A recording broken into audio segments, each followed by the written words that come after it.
Hello and welcome to the Last Week in Denmark podcast, where each week two of our hosts talk through some of the top stories that happened, well, last week in Denmark. We focus mainly on the impact they have on internationals living here. So if that sounds like you, well then, welcome home. You're in the right place and we are very glad that you're here. I'm Fionn, and joining me this week once again is Katie Burns. And we're going to be exploring three stories today. Our leading story being the paradigm shift in the Danish military, with focus switching from defense to acquiring long-range precision weapons. So you know that's going to be a cheerful story. We're going to be looking at a change in permits for non-EU students or third country students after a scandal involving Bangladeshi students in Roskilde University. Now, before you think we are going to come down hard on the students, I think it's probably more the university. And last but not least, we have a study which shows that up to 60,000 people, or at least 60,000 people, so approximately 1% of people in Denmark, suffer from porn addiction. And we're going to be looking at that and steps that people can take to help themselves with that. Now, before we get going, we'd love to ask just one thing from you. If the conversation this week resonates with you, if you like what we're doing, please take a screenshot of the episode and share it on your social media.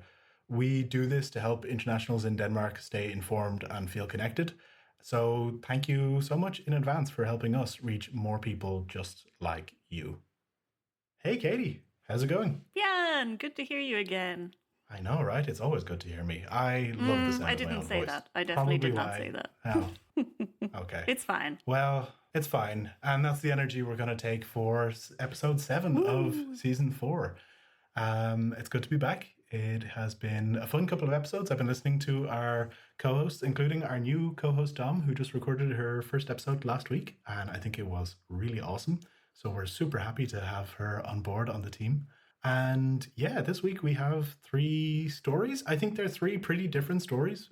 We have a story about defense and what Denmark is buying, maybe the shopping list. We have a story about a scandal which kind of happened over the summer but concerning Roskilde University and their focus on bringing in many third country students and how that has kind of, I think affected both the national conversation around this, but of course also the students themselves, right?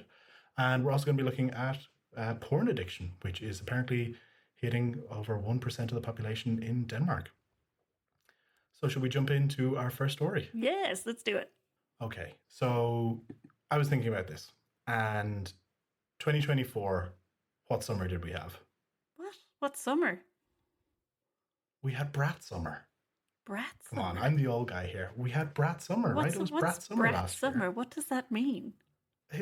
It was Brat Summer. What does that mean? It was... I'm thinking of like the ugly dolls. No, not Brat's Summer. It was Brat Summer. It was Charlie XCX had the Brat album. And it was I don't everywhere. know who you think I am. It was a really... like after this podcast, I'm going to bed. That's who I am. Why did you know it was Brat Summer? I had many younger colleagues than myself.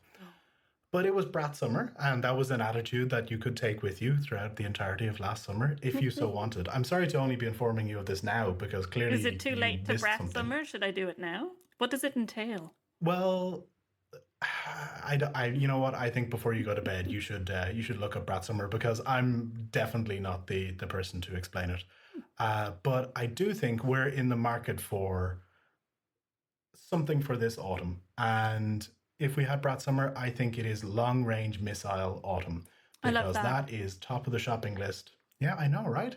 I'm workshopping it. We're going to put it out there. We're going to see how it does. Maybe it'll lead to an album deal for me. Only spoken word. It's much easier to understand than Brat Summer. Brat Summer leaves it open to a lot of interpretation, but Long Range Missile Autumn, I'm fully behind, 100%. Well, that's good, because not only are you behind it and I'm behind it, but Mette Fredriksson is also behind it as well. Good. Yes, our friend, Mette Fredriksson, of course. Yeah. Our good friend, Mette Fredriksson. It is basically in response to the shifting security situation, which is a nice way of saying the current rather tense moment that Europe is having with Ukraine and Russia, and has been having for a little while. But I think particularly this week and even today, there has been some incursions into Estonian and Polish airspace again. And the government has been making a decision to really shift Danish defense policy from defense specifically to being focused on having weapons basically they hope they never need to use. And there they are looking at long-range weapons, like long-range missiles, so long-range missile autumn, that will be able to hit targets at great distances and defeat enemy missile threats. So, of course, we call it long-range missile autumn, but it's not only long-range missiles. There are quite a few different deterrents, you could say, that they're looking at, which include missiles from ground to what's the word? The sea. Wow, I can't believe that's a word that lost me there. It's large, it's blue, it's very wet. Yeah, it surrounds Denmark, but for some reason I couldn't think of it. To also things like long-range precision drones, cruise missiles, really an all of the above on long-range missiles. And I don't know, this feels like a pretty big shift for, in some ways, a small country. But it really comes at a time when I feel, at least, the news is full of this is the weapon we're buying this week, this is the weapon we're buying this week, this is the new system we're looking into now. And I don't know, is this also something that's popping up in your newsfeed as well? I think, yes, also through this podcast, but I think every other week we're talking about some kind of defense spending in some way, shape, or form. Like I even think last week they were talking about preparing supermarkets so that they're prepared if there's like any kind of bombings or anything like that, that food and water are available, backup generators, all that kind of stuff. But this does feel different. I feel like most of the news up till now has been very, how are we in Denmark going to survive and how are we going to make it through our daily lives should something happen? Whereas this is more, how are we going to stop it happening? How do we as a part of NATO try and fight back together against Russia? Like what can we do in our small country that shows that we're not going to take any shit and we're coming for you if we have to? And I think as well to kind of have that feeling, like before it felt more like we needed to be ready, we as civilians, whereas this is more, if they try anything, we're coming for you. We have, no matter what distance, we're coming for you with something. We don't know exactly what, but something's going to come. So it does feel like a big move in the attitude towards the Russian war. And I do also, I'd almost say, let's take a minute and kind of go, how is this still going on? Like I remember when Russia first attacked Ukraine and I was like, how is this happening? Someone's going to do something. It's going to get sorted. It'll be a couple of months max. What are we, like 4 years in? Like, it does feel very, and this is a terrible comparison to have to make, I feel, but it does feel very like the First World War. You know, it'll be over by Christmas. Everyone will be home by Christmas. And I really remember having that same feeling, actually almost negatively at first when the invasion first happened, thinking, oh God, this is going to be, you know, they're parachuting into Kyiv, like this kind of overwhelming force. This is going to be over very quickly, and thinking that was also very tragic, right? A sovereign state being taken over by an aggressive neighbor. And then also seeing the kind of fight back and push back. And I think that gave a lot of people, you know, hope for the situation. And I was amazed by the kind of heroics that you could say this underdog nation that was really fighting back. Yeah, like you're waiting and of course to celebrate. They still you're waiting to be like, they did it. They absolutely did it. Absolutely. And I, you know, in my heart, I'm still hoping for that kind of at any day. But it really does seem to be this stalemate. And if you see some of the satellite imagery of, you know, where the lines of contact, so to speak, have been over the last year, and you then see the amount of lives lost over that year as well, it does feel very, you know, First World War, things entrenched and lines not moving for a lot of human cost, which is awful, completely awful. And, you know, I think everybody hopes that there is an end to the war and soon, but also, you know, one that is, I don't know if you could even say in Ukraine's favor, because it's not a favorable situation to have been in and to have been through, and the country will have be devastated afterwards, of course, but, you know, a just end to the war that doesn't reward aggression and imperialism, I think. But I completely get what you mean, this feeling almost of like we are getting ready to throw hands if needs be. I mean, this talk now of long-range missiles, it comes very shortly after Denmark has recently purchased F-35 fighter jets. There are now plans to invest double-digit billions of kroner in surveillance aircraft for Greenland, which even the Minister of Defense basically put it out almost as, this isn't something you do unless you're a little bit desperate, in the sense that these things cost a heck of a lot of money. And there had been a hope and a wish to really be able to cooperate with both Germany and Norway for using these. But it turns out both Germany and Norway also feel like they have a need to use these quite often.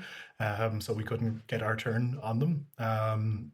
But those are packing surveillance equipment that can keep an eye on submarines and even also have the capacity to carry and hit with weapons as well.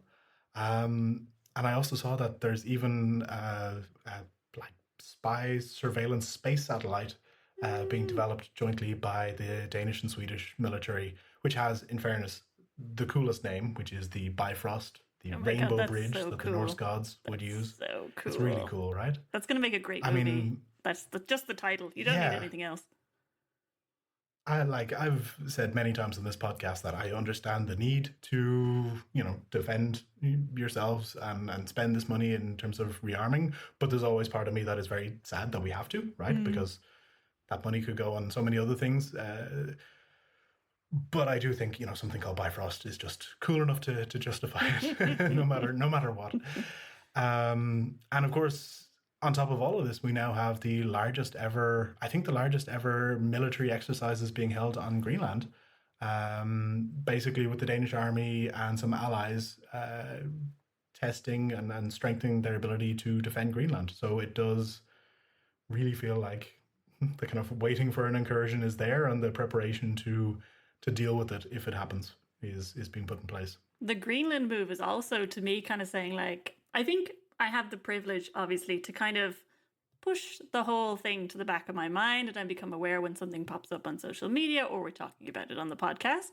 But both the long-range missiles and kind of the 550 soldiers from several different countries training in Greenland now with one of the largest military exercises in recent times, it does feel like, oh no, it's definitely getting more serious. I'm just avoiding it more and more. And I'm glad someone's taking it seriously, because if I was in charge, I'd still be on the candy tax and be like, maybe we can lower the price of asparagus as well, as opposed to, actually, we should probably protect people. And I do think, not that Greenland is an afterthought when it comes to Denmark, but obviously we're mostly talking about Denmark, and then Greenland is just over here whenever there's a scandal, so that there's something very proactive happening. It feels like, oh, okay. They're really worried about this, which, again, it's a good thing, but in a sad circumstance, like, as you say, I wish we didn't have to think about these things, but I am glad somebody is thinking about it. I think the real value in all of this is actually kind of hidden a little bit in some of the articles that you'll see, where the Søren Andersen, who is the head of the kind of Arctic Command, was explaining that among many nations that took part in this, so Denmark, France, Germany, Norway, but also Sweden. And the Swedish soldiers played the role of the enemy during the exercise. And I think maybe this is all just a cover for Denmark to actually say, okay, we're taking back Skåne. We're really preparing for the real enemy, our best friends and neighbors, the Swedish. But I have to say the most shocking thing in all of this was that if you were replacing the candy tax, you would lower the tax on asparagus. It's too expensive. And I think we're going to have to... I think it is the worst vegetable ever. You're making it wrong. I don't even want to say created. No, I'm not. It makes your pee smell weird. We can get into this off air because I think we have strong feelings. It might come up another week. We'll see. Yeah, but... Did you know that the Last Week in Denmark newsletter is available in 8 languages? Hey there. This is Fionn from the Last Week in Denmark podcast, and every week you guys are tuning in to hear me and my fellow co-hosts talk about the top news of the week in English. But let's be real, we're all internationals, so not only are you speaking English every day, you're probably also speaking a bit of Danish, but you've probably also got your own native language as well, like the multilingual master you are. So why not treat yourself to the luxury of being able to read Danish news each week in your own native language? So head on over to lastweekdk.substack.com That's lastweekdk.substack.com and sign up for our newsletter delivered to you every single Sunday.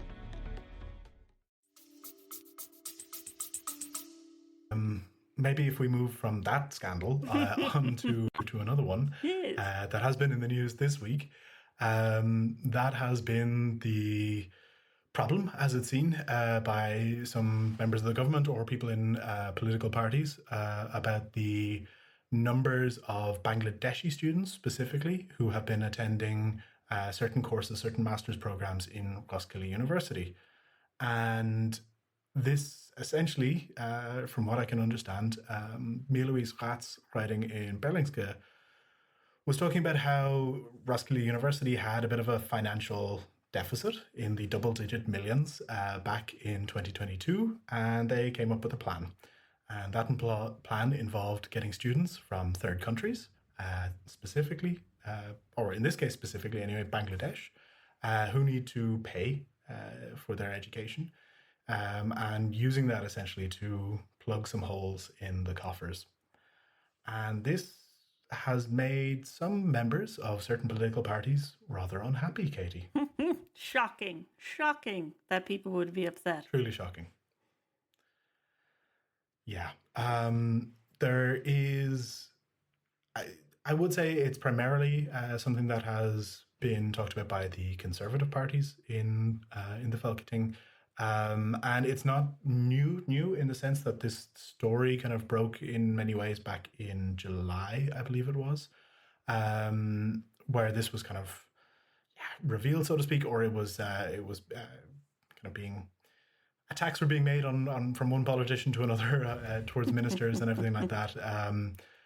And I feel like there is, of course, maybe you could say that there was a loophole being exploited in this way. And I did see the SF's education spokesperson. They were pointing out that the universities themselves are saying they're frustrated that they don't have better opportunities to say no. So if an applicant has basically the minimum bachelor's degree, even if that doesn't actually correspond to the Danish level, they don't really have a right of refusal, and that this is a blind spot that needs to be corrected. And I think that's part of the story, but potentially introducing kind of tougher, tougher measures for people from third countries to apply to Danish universities. But one thing that bothered me, I have to say, is that when I looked at a lot of the Danish reporting on this, whether it was in Berlingske or in DR, they often quoted the Dansk Folkeparti's immigration spokesperson, Mikkel Bjørn, basically saying that this was like a way for the universities to dictate immigration policy in Denmark. And a way for them to kind of get around this loophole and get people from third countries into the Danish workforce, like sneaking them in. And to me, this sounds a bit extremist, or not extremist, but a bit hysterical almost. But when I look at some of the non-Danish coverage of this, some of the quotes attributed to Mikkel Bjørn are him saying specifically, it's deeply serious that Islamic immigration is growing at our universities. And we've seen this time and time again, that this is supposedly a temporary presence that becomes a permanent residence. It starts with a study stay and ends with family reunification and a lifelong presence.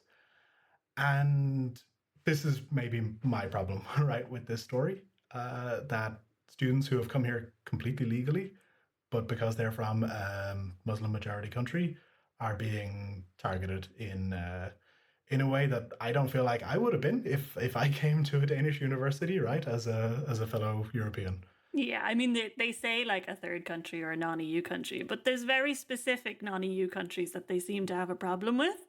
I also feel like this whole story just has that feeling of, when you were in school and the teacher punishes the whole class because one person acted out. So it is like, okay, it seems like I read a couple of articles on this, and it does seem like some people applied fraudulently. They produced fake papers, and that's how they were able to come over. Fair enough. That's not everybody, and it's certainly not every single person from Bangladesh. But I'm also a bit, okay, a few people resigned, but why aren't we pointing fingers at, first of all, the university? Because it was on them to check that the papers were relevant and that these people were qualified to go and be able to do these courses that they've applied for. It's not like, oh, they came over and, oh, they weren't able. They uprooted their lives and they did move their families over and they did pay a significant sum of money to be able to do this. And then the university just didn't want to fact check. And then it's like, oh, they wanted the money, that's fine. I don't feel like we can blame the people of Bangladesh for that. But also, what about every other non-EU person who's now going to have more of a difficulty getting in? There's going to be a tightening of admission requirements for master's programs. There's going to be the control of applicants, which sounds very vague and confusing when it comes to the educational, like what the universities like deem suitable educational documents. There's going to be tighter control of a lack of study activity, which sounds bizarre to me because to get SU, you are required to work a certain number of hours if you're not from Denmark. But then if you're working too much, they're going to come after you. But it's not too much by the SU standards. It's going to be something else they're going to decide. There's going to be higher tuition fees, larger upfront payments, cutting off the possibility of bringing your family. So anyone kind of older, you can kind of just take out of the picture. They won't be able to come over. Shorter job search periods. So students are given a 3-year job search period at the moment, but that'll be shortened to 1 year, which if you're a young person, very, very difficult, I think, in the Danish job market. I think, yeah. So it is just like, okay, this is I feel like their racism is getting thinner and thinner in terms of like the veiling of kind of like, oh, because it's non-EU and third. And it's just like, but most of them are fine. It's just a select number that we're going to mention. Yeah. And I think you hit the nail on the head with like, where is being... blame is one thing, but where's the attention also being focused on? And it feels like there is a lot being focused on these students, right? Who I don't think, as you mentioned, are culprits here. I mean, sure, if somebody fraudulently misrepresented themselves and, applied to the university, they shouldn't do that and they should face a consequence to their actions, right? But to me, that is on the university, to have a stringent admission standard. But given the context, right, of, okay, well, these students will have to pay a lot of money. The university has a bit of a financial hole. It feels very much like the university exploiting this. And I thought the Bangladesh Association of Students and Alumni in Denmark, there's a mouthful, were actually very, unlike myself, very eloquent and succinct about this. When they basically said that Bangladeshi students were being almost characterized as undocumented migrants, even though they come through perfectly legal channels. And, they are paying tuition, they're following legal requirements, and they're contributing academically and economically.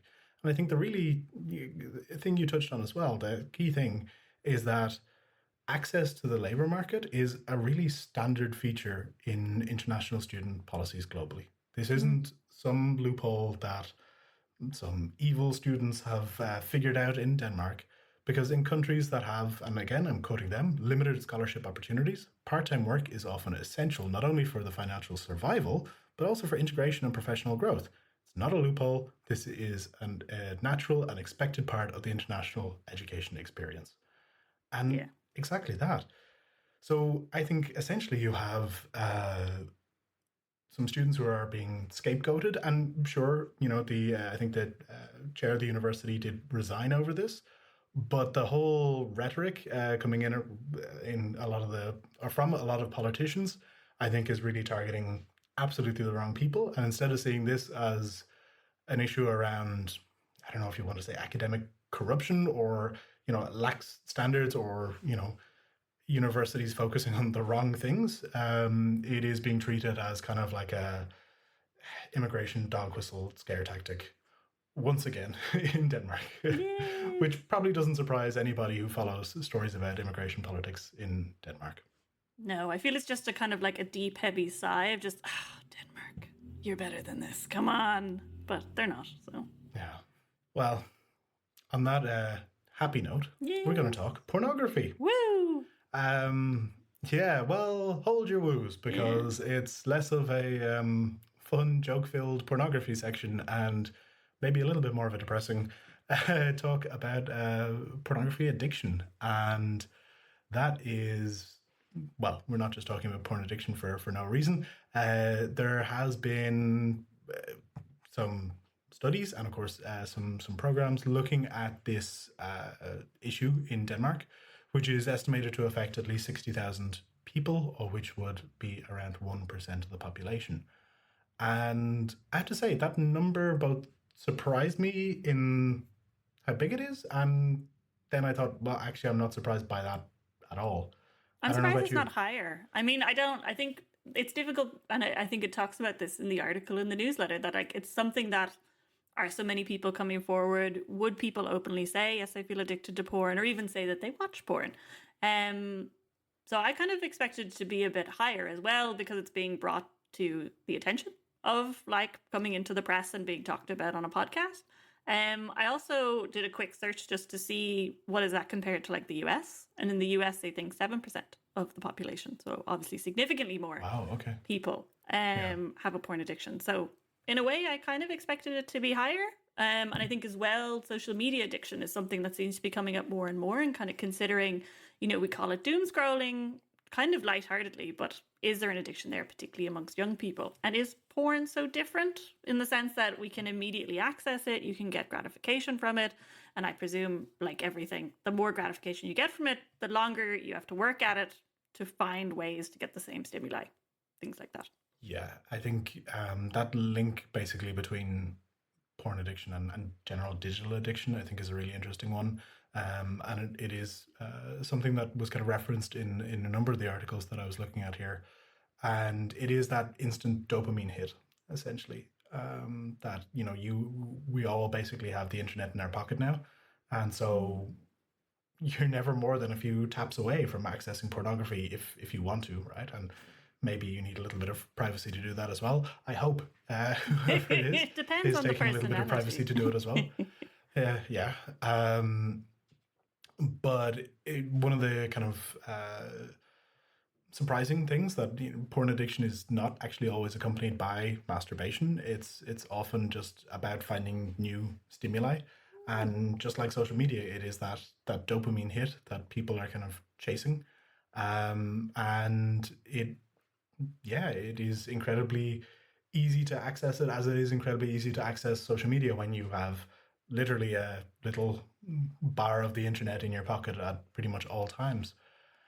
And this actually, it kind of linked back, and this is maybe going to sound quite strange, but so one of the like real criticisms, right, around smartphones and a lot of the kind of smart technology that we have today is that to make these things, a lot of these kind of rare earth metals or minerals need to be mined, and they're often done so in really, really awful conditions. For example, in like what are called boutique mines in sub-Saharan Africa, which are basically they're boutique because they're small and they're not well regulated, and they're often not using machinery. They're often using slave labor because there's more slaves I like that they call it boutique, than there ever have been. It makes it sound fancy. Oh yeah, it's a great branding. But so basically this addiction to dopamine is almost driving part of a kind of global slave trade today. Wow. Because what really is, if you think about a smartphone, the thing that really, I think, made smartphones take off is social media, right? It is that ability to suddenly be connected at all times with everybody, and to look at your phone and get that little rush when you see a notification coming in that, oh, this person liked your comment. And of course, that is, you know, really actively contributing to this awful, you know, boutique, God, I hate using the word, but boutique mining and the kind of abuses that are related to that. And I remember reading an article actually a few years ago drawing kind of a parallel between that and when we think of the slave trade, like the transatlantic slave trade, which was very heavily influenced by the growth of sugarcane in the Caribbean being used to make rum. And this basically ability for one of the first times in human history to mass produce sugar, which we also find very addictive, and alcohol, which we also find very addictive. So you have suddenly this influx of alcohol and sugar, devastating societies that it lands in, but also being produced at really awful human cost. And again, this being fueled by human addiction. So on one hand, it's sugar and alcohol, and on the other hand, it's dopamine. So I don't know. That's a very weird tangent. Apologies for It was going off to a fascinating, though. It strange was a place. good time. I think, yeah, no, But that was good. yeah, I feel like I've learned a lot. But I do Everything think bad. that's Learned a everything really terrible, but it was informative. Thank you. listen. That's this podcast, right? Once we keep laughing, At least it's when I'm on it. fine. Yeah. But I think, yeah, that idea that it's so accessible now, that this digital addiction is so easy. And a lot of the articles kind of talked about that in the sense that it's not maybe just who you think it is, in air quotes, that might be addicted to porn. So it's not only young men, but it's people really across the spectrum of age and gender. It's the family man as much as it is the teenager, and it is both men and women. Those women. whipping. Yeah. I was shocked by like the intensity of what porn addiction can happen, because I heard it and I was like, oh, okay, yeah, that's a thing. But then when it was talking about like ruining people's lives, so in the sense that it can lead to a huge amount of debt, job loss if you need to, because as well, I think they talked about it and how to identify it as addiction. So what the difference between enjoying porn and being addicted to porn is this: you're not enjoying it anymore, you need to have it. So like that, if you're working and then you're missing deadlines because you need to be watching X amount of porn, or you're caught watching porn while you're at work, any kind of relationship breakdowns, if your partner finds out you're watching this much porn and you can't stop. And then obviously I kind of forgot that porn could be paid, but I assume there's a bunch of paid services that people can accidentally buy into. Porn is not made for lesbians, so I don't really know much about this sector. But like that as well, like you're saying, it cuts across every age, every lifestyle, and it's estimated to be about 1 in 5 men and 1 in 20 women. So it could be anybody that's struggling with addiction.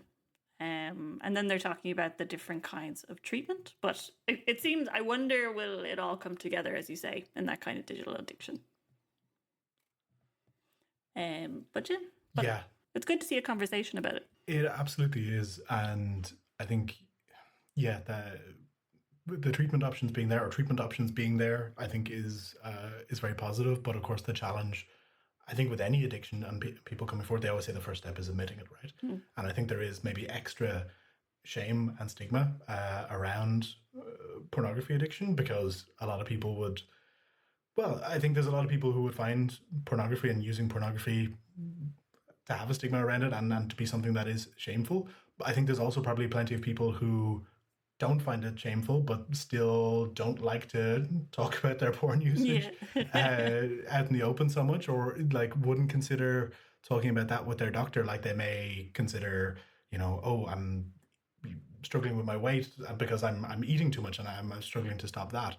And I was one of the things I was thinking, there are, and this is my absolutely not medical advice in any way, shape, or form.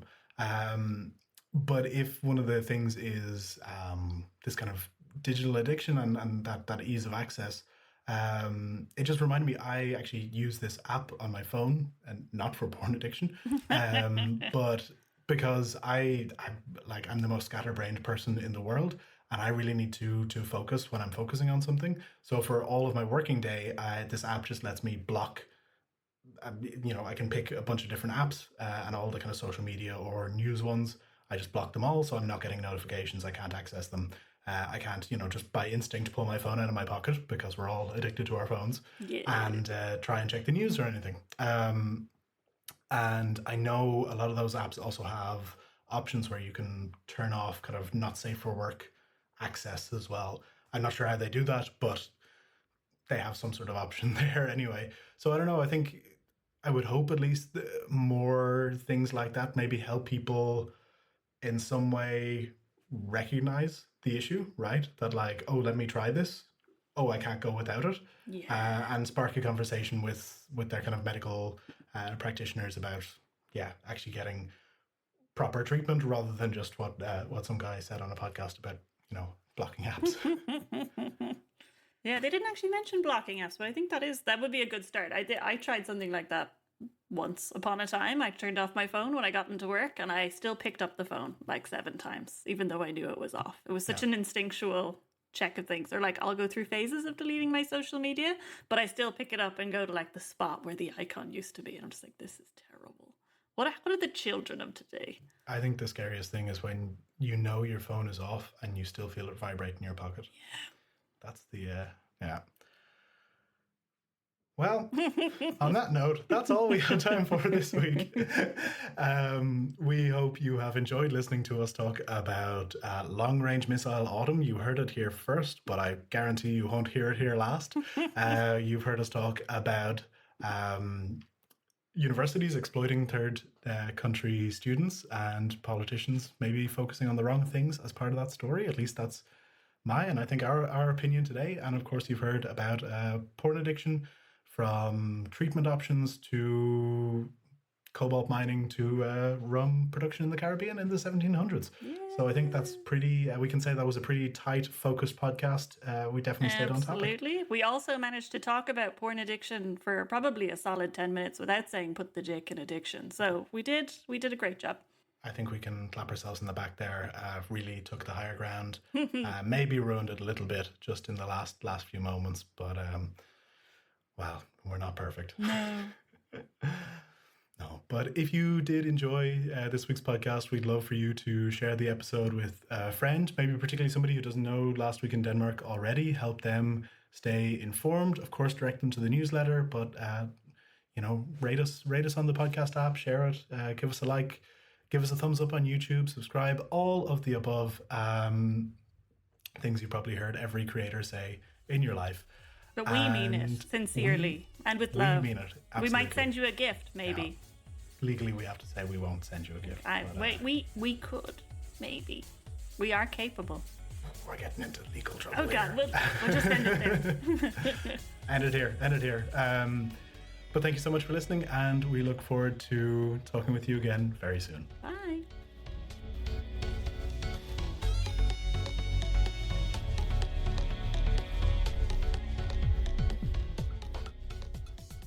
Hey, this is Kalpita and Golda, co-hosts of the Last Week in Denmark podcast. Did you know Last Week in Denmark offers sponsored content in the newsletter? Our reporters are producing original articles and content tailored for internationals in Denmark. So if you have a business our readers should know about, let us write about it. Get in touch with us at reporter@lwid.dk. You can also reach out to us on LinkedIn and Instagram at Last Week in Denmark.